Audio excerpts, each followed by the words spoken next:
दहेज एक ऐसा शब्द जिसे सुनते ही हमारी रूह कांपनी चाहिए, लेकिन अफसोस आज भी ये हमारे समाज में जिंदा है। शादी जिसे रिश्ता कहा जाता है, जहां प्यार होना चाहिए, जहां भरोसा और सम्मान होना चाहिए, लेकिन उसी शादी को हमने बना दिया है सौदे की मंडी। बेटे की शादी अब एक अवसर है कमाने का, वसूलने का, दिखावे का। दहेज दरअसल पैसों की मांग नहीं है, ये औरत की सांसों की कीमत लगाने का अपराध है। हर साल हजारों बेटियां इस जहर की वजह से अपनी जान गंवाती हैं। कहीं उन्हें पीट कर मारा जाता है, कहीं ताने मार मार के, और कहीं जिंदा जला दिया जाता है। ग्रेटर नोएडा की निकी भाती भी उन्हीं में से एक थी। 28 साल की एक औरत जिसने सिर्फ इज्जत और प्यार चाहा, लेकिन उसे मिली बेइज्जती और मौत। जिसे मिट्टी का तेल डालकर उसके ही मासूम बच्चे के सामने उसे तड़पा तड़पा कर मार दिया गया। किस लिए? सिर्फ चंद रुपयों के लिए।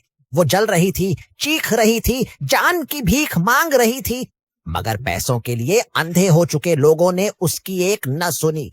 सोचो उस बच्चे के बारे में जिसे मां की लोरी याद रहनी चाहिए थी, अब उसकी जिंदगी की सबसे बड़ी याद होगी।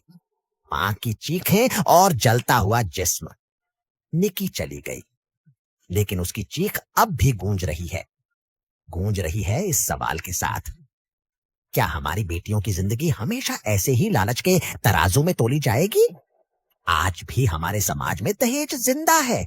आज भी बेटे की शादी को कमाई का सौदा समझा जाता है।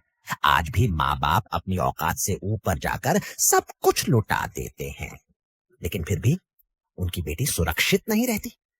दहेज की आग सिर्फ बहू को नहीं जलाती, वो पूरे समाज की इंसानियत को राख बना देती है। तो डीप फ्यूजी बस यही सवाल करता है, आखिर कब तक? कब तक बेटियां जलेंगी? कब तक माँ बाप कर्ज में डूबते रहेंगे? कब तक औरत की इज्जत पैसों में तौली जाएगी? हमारे देश में कानून भी हैं, सजाएं भी लिखी हैं, लेकिन फिर भी लोग क्यों नहीं डरते? डर नहीं है क्योंकि उन्हें सिस्टम को बाईपास करना आता है। डर नहीं है क्योंकि उन्हें पता है पैसों और राजनीति से कैसे केस पलट दिए जाते हैं। डर नहीं है क्योंकि उन्हें मालूम है कि समाज चुप रह जाएगा, गवाह पीछे हट जाएंगे और इंसाफ सालों अदालतों में भटकता रहेगा। जब तक ये चुप्पी और ये बेबसी टूटेगी नहीं, तब तक दहेज की आग और निक्की भाती जैसी चीखें बार बार गूंजती रहेंगी।